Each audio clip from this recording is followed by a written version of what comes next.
ओम शांति। Good morning. Shravan मास माने पुरुषोत्तम मास। पुरुषार्थ कर कर हमें उत्तम बनना है, पुरुषोत्तम बनना है। श्रावण मास माने सुनने का मास, माने ज्ञान को सुनना है हमने। श्रवण माने सुनना भी होता है। मल मास माने एक शरीर का मल होता है गंदगी, एक मन का मल होता है, मन की गंदगी, मन के विकार। इन मल को त्यागना है, मन के विकारों को त्यागना है। और कहा जा रहा है कि इसमें पूजा पाठ बहुत कर रहे हैं लोग, है ना, कावड़ भी लेकर के आ रहे हैं, भिन्न भिन्न प्रकार से जो है लोग साधना कर रहे हैं, भगवान शिव की साधना। तो श्रावण मास माने सावन का मास, ठंडा मौसम भी हो गया है, बारिश हो रही है। तो ऐसे ही ज्ञान का श्रवण करके अब हमें अपने मन के भीतर हरियाली लेकर के आनी है, मन में ठंडक लेकर के आनी है, शांति लेकर के आनी है। तो इसलिए सभी भाई बहन इसका पूरा लाभ लें।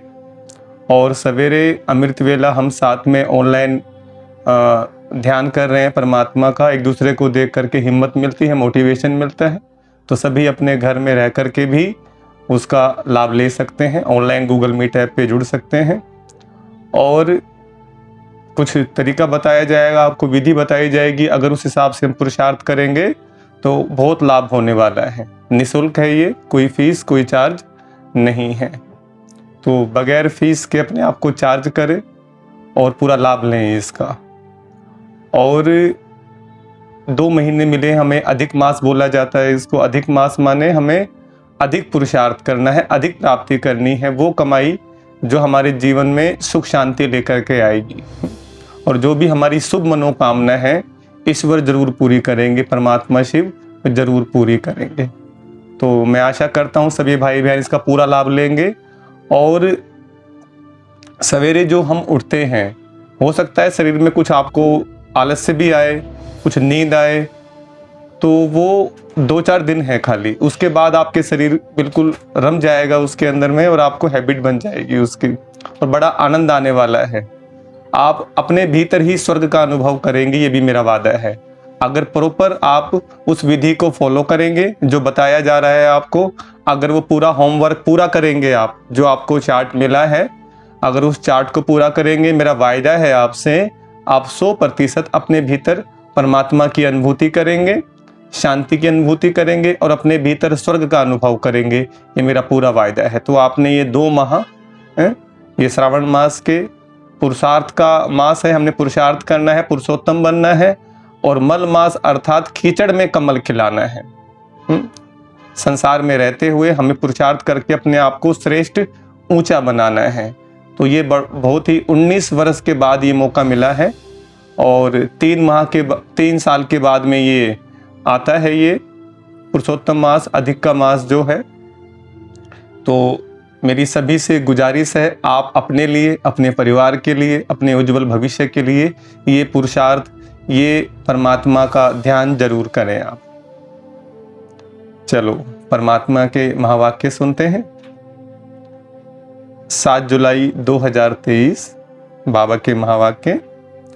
बाबा कहते, मीठे बच्चे, अर्थ सहित बाप को याद करने से ही तुम्हारे पाप नाश होंगे। अर्थ सहित, जो परमात्मा ने तरीका बताया, हमें विधि बताई है, वैसे ही परमात्मा को हमने याद करना है। अपने आप को आत्मा निश्चय कर फिर परमात्मा को परम धाम में याद करना है, तभी पाप नाश होंगे, आत्मा पति से पावन बनेगी।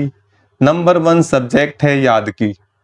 हमारे 4 सब्जेक्ट है ना, ज्ञान, योग, धारणा और सेवा, 4 पिलर हैं हमारे जीवन के लिए। तो सबसे पहले बात बोलते हैं योग। याद है अगर, तो ज्ञान तो मिल गया। अब उस विधि से हमें परमात्मा को याद करना है, तब पाप भस्म होंगे। और देखो, प्रश्न है, मनुष्यों की अर्जी क्या है और बाप उस अर्जी को कैसे पूरा करते हैं। मनुष्यों की अर्जी क्या है और बाप उस अर्जी को पूरा कैसे करते। उत्तर, मनुष्य बाप से अर्जी करते हैं, ओ गॉड फादर हमें पापों से मुक्त करो, ओ रहमदिल बाबा रहम करो। बाबा सभी की अर्जी सुनकर स्वयं आते हैं और पापों से मुक्त होने की युक्ति बताते हैं। बच्चे तुम मुझे याद करो, सिर्फ बाप की महिमा गाने से कोई फायदा नहीं। चरित्र गाने नहीं है, लेकिन राजयोग सीखकर चरित्रवान बनना है। गीत भोलेनाथ से निराला और कोई नहीं, बिगड़ी को बनाने वाला और कोई नहीं। ओम शांति। यह महिमा किसकी सुनी? बिगड़ी को बनाने वाले की। आदि मध्य अंत की नॉलेज सुनाने वाला वह है ऊंचते ऊंच। जब कोई समझने के लिए आते हैं तो हमेशा उनको पहली बात समझानी है कि ऊंचते ऊंच भगवान गाया जाता है। ऊंचे ते ऊंच उनका नाम भी है, ऊंचे ते ऊंच उनका ठाव रहने का स्थान भी है। ग्रंथ में भी है, ऊंचा जिसका नाम, ऊंचा जिसका ठाव रहने का स्थान। ऊंचे ते ऊंचे रहने वाला है परमपिता परमात्मा। वह है निराकारी दुनिया, जहां निराकार परमपिता परमात्मा रहते हैं। फिर नीचे है आकारी और साकारी दुनिया। तो पहले पहले परिचय उनका देना है। परमपिता परमात्मा तो है ही ट्रूथ, सत्य है वो, सत्यम शिवम सुंदरम। वह है रचयिता, फिर है उनकी रचना। ऊंच ते ऊंच बीज रूप, फिर उनके नीचे सूक्ष्म वतनवासी ब्रह्मा विष्णु शंकर। वह है रचना, रचयिता सबके ऊपर है। इसलिए कहा गया गुरुवाणी में भी, इको माई जगत वियाई, तीन चेले परवान, एक संसारी एक भंडारी एक लाए दीवान। वो वेख्या पर नजर न आया, वो ताई बिठान। माना क्या? वो परमात्मा निराकार नजर नहीं आता। और तीन जो इनके शिष्य हैं, चेले हैं, ब्रह्मा विष्णु महेश, जो परमात्मा निराकार की आज्ञा का पालन करते हैं। तो उसमें भी है ना, परमात्मा भी हमें बता रहे हैं, त्रिमूर्ति भगवान शिव को कहा जाता है कि उन तीनों के द्वारा परमात्मा कार्य स्थापना, पालना, विनाश का कार्य करवाते हैं। ऐसे ही आत्मा की तीन शक्तियां हैं, मन, बुद्धि और संस्कार। जैसे ब्रह्मा के द्वारा सृष्टि की रचना होती है, इसी प्रकार हमारा मन है। जैसा हमारा मन चाल चलता है, जैसा विचार करता है, हमारा जीवन वैसा ही बन जाता है। इसलिए मन में हम अच्छे संकल्पों की स्थापना करें। शंकर द्वारा विनाश होता है, तो हमें भी क्या करना है? अपनी बुराइयों का विनाश करना है, योग तपस्या साधना करके। ये साधना का समय है। विष्णु द्वारा पालना सतयुग में होती है, तो हमें बाबा की श्रीमत की पालना करनी है। अभी जितना हम श्रीमत को पालन करेंगे, तो उतना उतना हमारा जो शरीर के द्वारा जो कर्तव्य होंगे, जो हम घर में हम जिम्मेवारी मिली हुई है, बच्चों की परवरिश करने की, है ना, बड़ों की परवरिश करनी है, सेवा करनी है उनकी, तो हम विष्णु की तरह हमें भी पालना करनी है। तो ये विशेष ध्यान रखिए। लेकिन शंकर वाली अवस्था कि नंगे आए थे और नंगे जाना है, तो वो बात भी ध्यान रखें। तो उसमें क्या है, हमारी आगे की यात्रा भी सुखद रहेगी। तो तीनों रोल प्ले करने हैं हमें, स्थापना, पालना और विनाश। और बहनों के लिए क्या है? सरस्वती, लक्ष्मी और काली। मन में अपने अच्छे ज्ञान की वीणा बजे, न बुद्धि से हम लक्ष्मी बनकर के पालन करें घर का, और काली बनकर बुराई का विनाश करें। सूरत तो वैसे ही रहेगी, शकल से काली नहीं बनेंगे, लेकिन हम अपने वाणी के द्वारा, जैसे काली की जुबान दिखाई है, तो ऐसे ही तीसरा नेत्र भी दिखाया काली को, और शंकर जी को भी तीसरा नेत्र दिखाया है। इसी प्रकार हमें अपने मैंपन की बलि देनी है। बकरे की बलि दी जाती है काली माता के आगे, तो हमें किसी वैसे जानवर की बलि तो नहीं देनी है, न मांगनी है, लेकिन अपने भीतर के मैं की बलि देनी है, बक बक करने की बलि।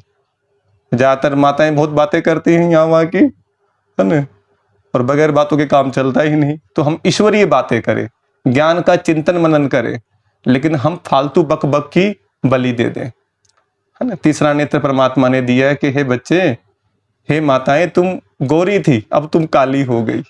हे आत्माएं, तुम पहले गोरी थी, अब काली होगी, तो दोबारा से अब गोरा बनना है।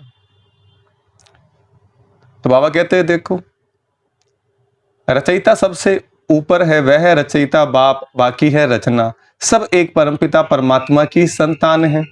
इसलिए हम आत्माएं सब भाई भाई ठहरे, तो परमपिता परमधाम में रहते हैं, उनको ही परमात्मा कहा जाता है। शारीरिक पिताएं तो बहुत है ना, पहले पहले परिचय देना है रूहानी बाप का। उनकी है सब रचना, चित्रों पर भी ध्यान खिंचवाना है। पहले पहले ऊंचते ऊंच परमपिता परमात्मा जिसको मनुष्य सृष्टि रूपी झाड़ का चैतन्य बीज रूप कहा जाता है, वह सत्यचित आनंद स्वरूप है। सत्य अर्थात सच कहने वाला। आत्मा भी सत्य है, वह भी जलती मरती नहीं। सत्य के बच्चे भी सच्चे होने चाहिए। तुम पहले पहले देवी देवता सच्चे थे, सचखंड स्थापन करने वाला सच्चा बाबा है। ऐसे नहीं कि परमपिता परमात्मा झूठ खंड स्थापन करते हैं। झूठ खंड मनुष्य ने स्थापन किया, उसकी मत ने स्थापन कर दिया, क्योंकि रावण की मत पर चलता है वो। झूठ खंड स्थापन करते हैं नहीं शिव बाबा, सचखंड था, फिर यह भारत झूठ खंड बना है। सच्चा है परमपिता परमात्मा, पतित बनाने वाले को सच्चा नहीं कहेंगे। और सब हैं झूठे, 5 विकार रूपी माया रावण झूठा बनाती है। राम सच्चा, रावण झूठा। रावण ही भारत को झूठा बनाते हैं। कहानी सारी भारत पर है, समझाना है भारत स्वर्ग था अब नरक है। कोई कितना भी गरीब माँ बाप हो, अपने बच्चों के लिए वो सहूलियत इकट्ठी करता है अपनी, जैसी उसकी हैसियत होती है, जैसी उसकी गुंजाइश होती है। बच्चों को सुख ही देना चाहेगा। जब हम मनुष्य अपनी सोच के हिसाब से अपने बच्चों को सुख देना चाहते हैं, तो परमात्मा हम बच्चों को दुख कैसे देगा? तो परमात्मा भी सुख देते हैं, लेकिन जब बच्चे अपनी मनमानी करते हैं ना, तब वो दुख पाते हैं। जब बड़ों के कहना नहीं मानते, हो अपने मनमाने ढंग से जीवन को जीते हैं, और बाद में जब दुख आती है, पीड़ा आती है जीवन में उनके, तब वो माँ बाप को याद करते हैं।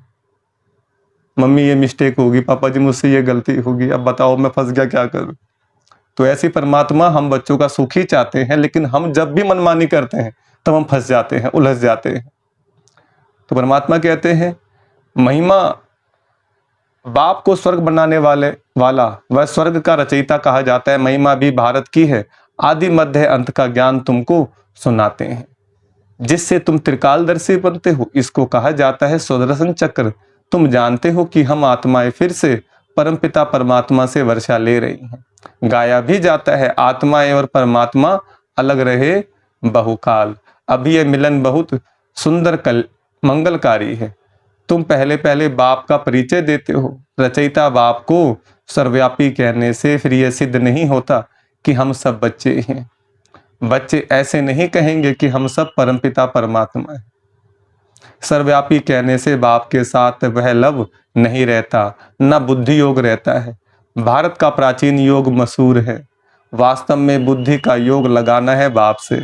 सर्वव्यापी है तो फिर योग किससे लगाएं? अगर परमात्मा कण कण में है तो फिर योग किससे लगाएं? क्या अपने आप से लगाएं? कोई अर्थ ही नहीं निकलता। या तो तुम अर्थ सही जानते हो। बाप खुद कहते हैं मेरे साथ योग लगाने से तुम्हारे विक्रम विनाश होंगे। विक्रम तो होते रहते हैं, संपूर्ण कर्मातीत अवस्था अंत में होगी। संपूर्ण कर्मातीत अवस्था अंत में होगी, जब चारों तरफ में दुख पीड़ा बढ़ जाएगी ना, भगवान के अलावा कुछ और दिखाई नहीं देगा फिर।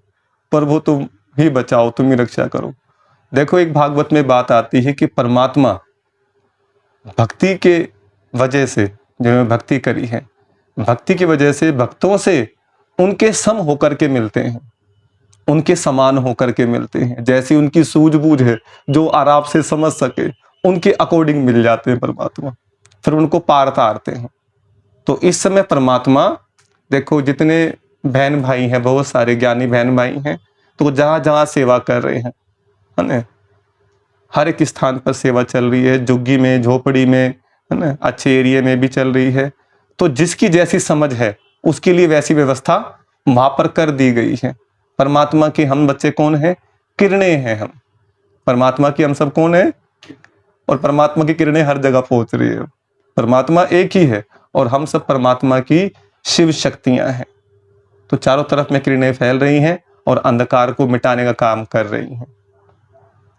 तो बाबा कहते हैं देखो संपूर्ण कर्मातीत अवस्था अंत में होगी, जब ज्ञान का अंत होगा तब रिजल्ट निकलेगी। स्कूल में भी कोई किस सब्जेक्ट में तीखे जाते हैं, कोई किस में तीखे जाते हैं। सहज सब्जेक्ट है याद की, याद करना आसान है।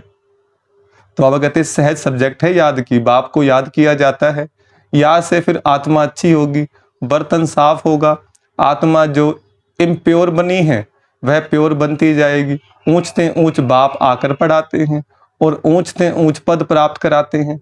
तुम मनुष्य से देवता बनते हो, समझते हो कि बरोबर आदि सनातन देवता धर्म था, उनको हिंदू नहीं कहेंगे, भारत का नाम बदलकर हिंदुस्तान नाम रख दिया है।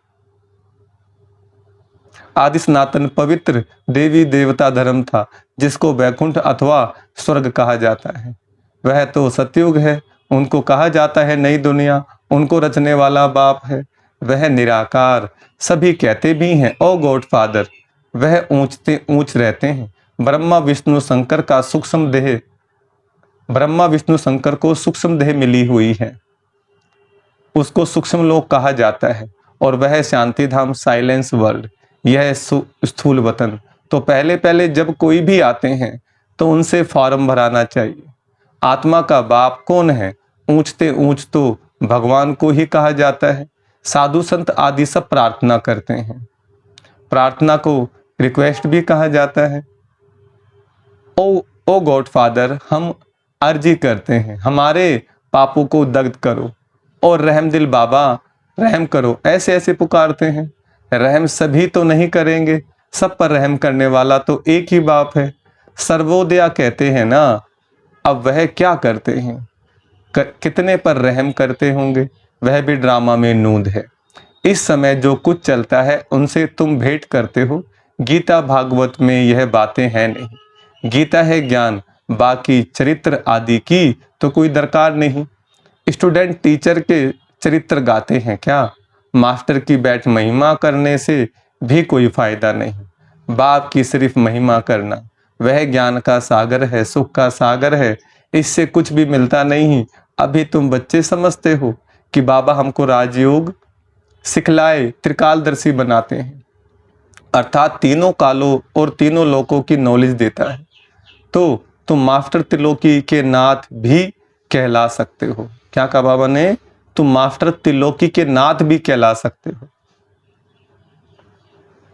जिस प्रकार वो तीन लोक हैं, पृथ्वी लोक, सूक्ष्म लोक और ब्रह्म लोक, इसी प्रकार हमारे शरीर के अंदर ये तीनों लोक कैसे हैं। पृथ्वी माने ये शरीर, सूक्ष्म माने मन बुद्धि संस्कार, और उसके बाद निराकारी अवस्था। और जब निराकारी अवस्था बनती है तभी हम उस परम आनंद को प्राप्त कर सकते हैं, उस परम शांति को प्राप्त कर सकते हैं। जो हमने विचारों को अपने फैलाया हुआ है उसको खुद ही समेटना होगा। बाबा तो विधि बताएगा, करना हम बच्चों को ही है। तो बाबा कहते हैं तुम मास्टर त्रिलोकी नाथ के नाथ भी कहला सकते हो, त्रिकालदर्शी भी कहला सकते हो, बरोबर हम तीनों लोकों को जानने वाले नाथ बनते हैं। यह राजयोग है, हम बादशाह बन रहे हैं। क्या बन रहे हैं, बनाने वाला बाप है। पारसनाथ कहते हैं ना, वह लक्ष्मी नारायण, भले उन्हों के मंदिर हैं लेकिन मनुष्य जानते नहीं कि यह कौन है। लक्ष्मी नारायण है पारसपुरी के नाथ, पारसपुरी सतयुग को कहा जाता है। तुम यह जानते हो कि बरोबर श्री कृष्ण के हीरे जवाहरों के महल थे, पारसनाथ थे, तो पहले पहले यह समझाओ कि यह मानते हो कि सभी का रचयिता बाप है, ब्रह्मा विष्णु शंकर का भी वह रचयिता ठहरा। पहले तो यह निश्चय करो कि वह बाप स्वर्ग का रचयिता है।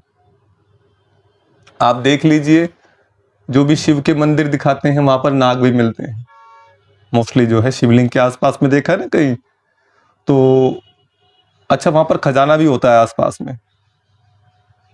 तो इसी प्रकार आप ध्यान, जब आप शिव बाबा को याद करते हो, जब शिव बाबा को याद करते हो तो विकार माने नाग, समस्याएं परेशानियां माने नाग, और उसके पास वो खजाना कौन सा है, वो खजाना है शांति का, वो आनंद का, वो पवित्रता का, वो जो परम आनंद जिसकी हम बाहर खोज कर रहे हैं। सोचते हम ये साधन आ जाए तो ये खुशी मिल जाएगी, अच्छा वो साधन आ जाए तो खुशी मिल जाएगी, एक के बाद एक इच्छा बढ़ती चली जाती है। परमात्मा कहते हैं साधनों से खुशी नहीं मिलती, हाँ टेम्परेरी कुछ सुख मिल सकता है आपको, लेकिन जो परम आनंद, जो परम शांति वो साधना से आती है। किससे आती है, साधना से। जिस प्रकार महात्मा बुद्ध को संतुष्टि महलों में नहीं हुई, जंगल में होगी, और जो ग्लो महलों में नहीं आया, वो जंगल में आ गया। गलो उनके चेहरे पर निखार, जो तेज, जो शक्ति अनुभव करी। पहले वो एक राज्य के थे, राजा, उनको राजपाट मिल रहा था, लेकिन वो ना लेकर के जब उन्होंने साधना करी, जब उन्हें ज्ञान प्राप्त हुआ, तो इतना सारा राज्य उनके पास में आ गया। सभी राजा लोग उनका दिल जीत लिया उन्होंने, और सब अपने मुकुट उतार उतार के चरणों में रख रहे हैं कि हमें अपना अनुयायी बनाइए, आप हमारे साथ रहिए, और जैसा आप कहेंगे अपना जीवन वैसे व्यतीत करेंगे। तो खाली एक कहानी नहीं, ऐसी बहुत सारी स्टोरीज हैं जो हमें याद दिलाती है कि साधना के बल से बहुत कुछ प्राप्त होता है। तो साधना को आप ऐसे ना समझें। तो बाबा कहते हैं, देखो, बाप स्वर्ग का रचयिता है। स्वर्ग में आदि सनातन देवी देवता धर्म वाले थे। उनको यह नॉलेज कब मिली? बाप कहते हैं कि मैं कल्प कल्प संगम युगे आता हूँ नॉलेज देने। बरोबर तुम सतयुग आदि के पारसनाथ बन रहे हो। कितनी फर्स्ट क्लास नॉलेज है। यहाँ बैठे हो, तुम समझते हो हम बाबा से स्वर्ग का वर्षा पाए, पारसनाथ पारसपुरी के मालिक बनेंगे। बुद्धि जानती है कि लक्ष्मी नारायण आदि देवी देवताएं कितने धनवान थे, बहुत जेवर आदि थे, बड़े साहूकार होते हैं। तो पहले पहले बाप को जान, उनसे वर्षा लेना है, याद से वर्षा लेना है। सूक्ष्म बात यह है, हीरे जवाहरों के कितने बड़े बड़े महल थे, अभी वह खत्म हो गए हैं, फिर अपने समय पर खड़े हो जाएंगे। पहले थे, फिर खत्म हुए, फिर होंगे, जरूर ड्रामा में नूंद है। यह बुद्धि से समझने की बात। लड़ाई में भी सब टूट फूट जाते हैं, फिर नए सिर महल बनाते हैं। महल जरूर बनाएंगे, महल जरूर बनाए होंगे। तुमको साक्षात्कार होता है कि बरोबर महल हैं, हमने बनाए थे। ऐसे नहीं कि सागर के नीचे चले गए जो अब निकलने हैं। नहीं, यह तो ड्रामा का चक्कर फिरता रहता है। वह समझते हैं कि लंका रावण की अथवा सोने की द्वारका नीचे चली गई है जो फिर निकलेगी, परंतु ऐसे तो है नहीं। अभी तुम द्वारिका के मालिक बन रहे हो। द्वारिका माने द्वार, इक माने एक होता है, द्वार माने दरवाजा। जब आप भीतर के दरवाजे में जाएंगे, इनसाइड जाएंगे, जब उस परम शांति आनंद, उस कर्मातीत अवस्था को प्राप्त करेंगे, तो सारी सुविधाएं बाहर आपके लिए अवेलेबल हैं, परमात्मा कहते हैं। तो इस समय हमें वो समझना होगा। और सागर, परमात्मा को ज्ञान का सागर कहते हैं, शांति का सागर। तो वो जो सागर ही हमें देने वाला है। कौन सा सागर? परमात्मा जो सागर है, जिसकी महिमा में कहते हैं, समुद्र को बनाओ शाही, पेड़ को बनाओ कलम, तो धरती को बना दो क्या? कागज बना दो। उस पर कितना भी लिखो, महिमा परमात्मा की बड़ाई करें हम तो वो कम है। इतनी परमात्मा की महिमा है। क्यों? क्योंकि उन्होंने हम बच्चों के लिए इतना किया है, इतनी प्राप्ति कराई है, तभी तो इतनी महिमा गा रहे हैं उनकी। हर अलग अलग जुबान में परमात्मा को सब याद करते हैं। अल्लाह, ईश्वर, गॉड है, वाहिगुरु, जरूर कुछ ना कुछ तो दिया होगा ना, तभी तो याद करते हैं। तो वो समय आ गया है। तो बाबा कहते हैं, कितने माला माल थे, धन दौलत सब था, अब सब गायब हो गया है, सब ले गए, फिर ऐसे ही होगा। पहले पहले बाप का परिचय देकर फिर चक्कर का राज समझाना है कि यह कैसे फिरता है। सतयुग की स्थापना बाप ही करेंगे। अब बाबा सम्मुख बैठ कहते हैं कि मुझे याद करो। इस याद की योग अग्नि से ही तुम पति से पावन बनते हो, और कोई उपाय नहीं। योग अग्नि से आत्मा पति से पावन बनती है। पतित पावन बाप ही आकर पावन दुनिया स्थापन करते हैं। फिर तुम गंगा के लिए क्यों कहते हो कि यह पतित पावनी है? जब तप गंगा स्नान आदि करना, यह सब भक्ति मार्ग की सामग्री है। भक्ति मार्ग पहले अव्यभिचारी था, फिर व्यभिचारी बना है। आधा कल्प लगा है व्यभिचारी बनने में, 16 कला से 14 कला, फिर कलाएं कम होती जाती हैं। यह ज्ञान सागर बाप समझाते हैं। ब्रह्मा विष्णु शंकर को ज्ञान सागर मनुष्य सृष्टि का बीज रूप नहीं कहा जाता। परमपिता कहने से बुद्धि ब्रह्मा विष्णु शंकर तरफ नहीं जाती है। आत्माएं परमपिता परमात्मा बाप को ही याद करती हैं, रहती हैं। जब उन्हों को दुख होता है, सतयुग में सुख है, तो कोई भी पुकारता नहीं है। अब बच्चे का पेट भर गया तो फिर सोएगा ना आराम से, वो या खेलेगा। जब पेट खाली तब रोता है वो, तब मम्मी को याद करता है। तो इसी प्रकार अब हम बच्चे तो वैसे तो रो नहीं रहे, भूख के मारे, खाने पीने की तो व्यवस्था है, रहने की व्यवस्था है, लेकिन किस लिए रो रहे हैं? मन को शांति नहीं मिल रही, रोग परेशान कर रहे हैं, तरह तरह की जो माहौल बाहर वातावरण में चल रहा है, उस वातावरण की वजह से परेशान हो रहे हैं। तो परमात्मा आकर के ज्ञान का दूध पिलाते हैं, ज्ञान अमृत, जिससे हमारे मन का जो रोना है वो शांत हो जाता है। शरीर के रोग 21 जन्मों के लिए खत्म हो जाते हैं। तो बाबा कहते हैं अब आत्माएं जानती हैं कि आधा कल्प से दुख पाया है, अब वे फिर स्वर्ग में जाएंगे, वहां कोई भी दुख नहीं, इसलिए सतयुग में बाबा को याद करने की दरकार नहीं पड़ती। ड्रामा अनुसार बाबा हमको सुख का वर्षा देकर ही जाएंगे। मनुष्य जब बूढ़े होते हैं तो वानप्रस्थ में जाकर बैठते हैं, गुरु करते हैं। यहाँ तो बाप स्वयं आकर सतगुरु बनते हैं, कहते हैं कि तुम सबको साथ ले जाऊं, ऐसे और कोई भी कह न सके, साथ में तो कोई भी नहीं ले जाएंगे, हर एक को पुनर्जन्म जरूर लेना पड़े, पाठ में तो आना ही है। मैं तो घड़ी घड़ी जन्म नहीं लेता हूँ, अगर मैं भी घड़ी घड़ी जन्म लूं तो तमो प्रधान बन जाऊं। आत्मा ही इम्प्योर बनती है, आत्मा में खाद पड़ती है। Golden age, silver age, age अक्सर अभी है, बरोबर अभी आयरन एज है। अब संगम है, बाप को जरूर आना ही है। पुरानी सृष्टि को नया बनाना यह बाप का ही काम है। बाप ही पतित पावन है, अर्थात सृष्टि को बदलने वाला है। सृष्टि का रचयिता नहीं, बदलने वाला है। रचने वाला कहने से मनुष्य समझते हैं बड़ी प्रलय होती है, पतित पावन अक्सर ठीक है। साधु लोग भी गाते हैं पतित पावन सीता राम, ऐसे तो कभी नहीं कहते कि पतित पावनी गंगा। पतित पावन कहने से बुद्धि परमात्मा की तरफ चली जाती है। गंगा नदी तो वहां भी होती है, परंतु वहां सब चीजें सतो प्रधान हो जाती हैं। गंगा भी सतो प्रधान, यहाँ तो तमो प्रधान है। फ्लड्स कर देते हैं, गावड़ों को डुबो देते हैं। ब्रह्मपुत्रा कितने गांव को डुबो देती है। यह है ही दुख धाम। सतयुग में थोड़े ही दुख भोगेंगे, वहां तो कायदे सिर अपना रास्ता लेकर चलेगी। जितनी भी नदियां हैं कायदे में रहती हैं, यहाँ रास्ता छोड़ देती हैं, कभी किस तरफ चली जाती है। वहां 5 तत्व सतो प्रधान होने के कारण जल भी कभी दुख नहीं देता, यहाँ जल भी दुख देता है। पहले तो यह समझना है कि स्वर्ग का सुख देने वाला कौन है, जरूर बाप ही होगा। अभी तो नरक है, बाबा आया है। हम प्रजापिता ब्रह्मा के बच्चे, ब्रह्मा कुमार कुमारियां हैं। प्रजापिता ब्रह्मा हो तब नई सृष्टि रचे, मनुष्य से देवता किए करतना लागी वार। तो इससे परमात्मा मनुष्य से देवता बना रहे हैं। किसने किया? बाबा कहते हैं मनुष्य से देवता बनाया। किसने बनाया? किसने किया? परमात्मा ने। परमपिता परमात्मा ने। श्री कृष्ण तो स्वयं देवता है, बाप ही आकर मनुष्य को देवता बनाते हैं।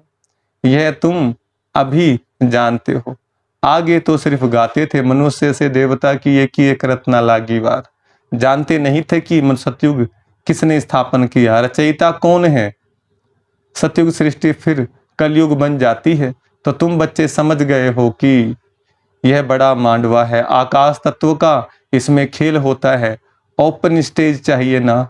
मनुष्य पाठ बजाते हैं तो रोशनी भी चाहिए, इसके लिए फिर सूरज चांद सेवा करते हैं, सितारे भी चमकते हैं। जब रात होती है तो रोशनी अर्थात सुख देते हैं, इसलिए सूर्य देवता चांद देवता कहते हैं। तो देते हैं क्या? देते हैं रोशनी देते हैं, रोशनी आदि का सुख देते हैं ना। अच्छा, मीठे मीठे सिकला दे बच्चों प्रति, माता पिता बाप दादा का याद प्यार गुड मॉर्निंग। रूहानी बाप की, रूहानी बच्चों को नमस्ते। हम रूहानी बच्चों की, रूहानी बाप दादा को नमस्ते नमस्ते नमस्ते। धारणा के लिए मुख्य सार है।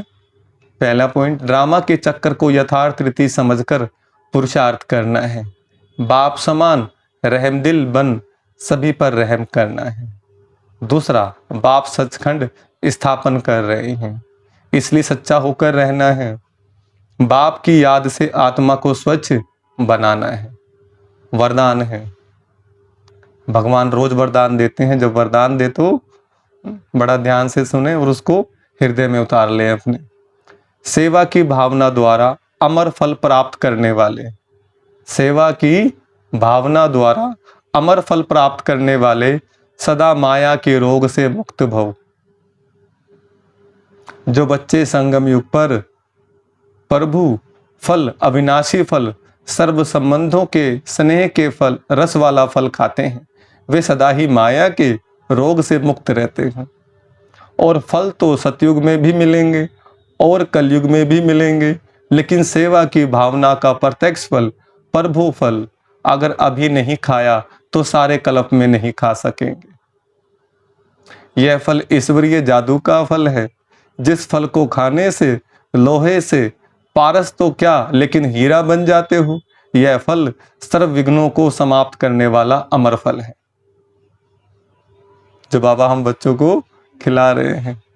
स्लोगन है, अपकारियों पर भी उपकार करने वाले, निंदक को भी मित्र समझने वाले ही बाप समान हैं। अपकारियों पर उपकार करने वाले, निंदक को भी मित्र समझने वाले ही बाप समान हैं। अभी देखो फल की बात आई ना, फल वाली, तो ऐसे ही ऋषि ने फल दिया था किसको? आत्मदेव को। भागवत में आती है कथा, आत्मदेव ने जाकर के अपनी पत्नी को दिया कि इसके संतान हो जाएगी, बांझ है ये, पुत्र नहीं होता है इसके। तो फिर वो फल खाया नहीं, क्योंकि धुंधली थी ना। गाय को दे दिया और गाय के बच्चा पैदा हो गया। तो वास्तव में ऐसे तो गाय के किसी के बच्चा पैदा होता नहीं, लेकिन वास्तव में जो गौ बुद्धि है, जो ग्रहण करने वाली है, जो धुंधली बुद्धि होगी ना, वो ज्ञान को ग्रहण नहीं करेगी, ज्ञान के फल को नहीं खाएगी, वो अस्वीकार करेगी।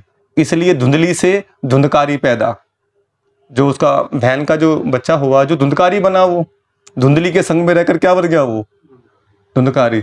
अगर बुद्धि धुंधली है, ज्ञान नहीं है, तो आपका मन फिर धुंधला रहेगा, वो धूम मचाएगा, पाप कर्म करेगा और फिर वो प्रेत की तरह भटकेगा, मरेगा विषय विकारों के अंदर।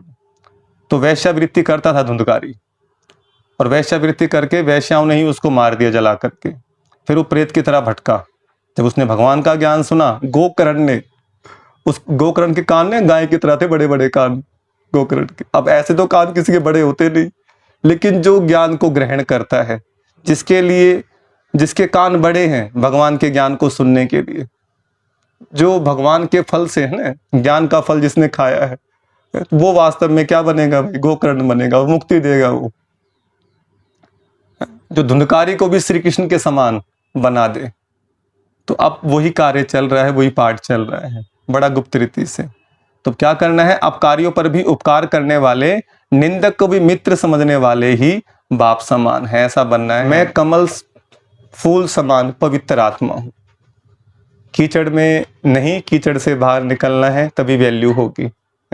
संसार में रहकर जिस प्रकार कमल का फूल कीचड़ से अपनी डाइट लेता है वो, लेकिन फिर कीचड़ से न्यारा और प्यारा हो जाता है। इसी प्रकार बाबा कहते हैं, मल मास चल रहा है, ये इस मल मास के अंदर मल में नहीं डूबे रहना, गंदी संगत में नहीं रहना, गंदगी में नहीं रहना, गंदे विचारों में नहीं रहना है, गंदी हैबिट्स को छोड़ देना है और कमल फूल के समान पवित्र बनना है और वातावरण को पवित्र और शुद्ध बनाना है।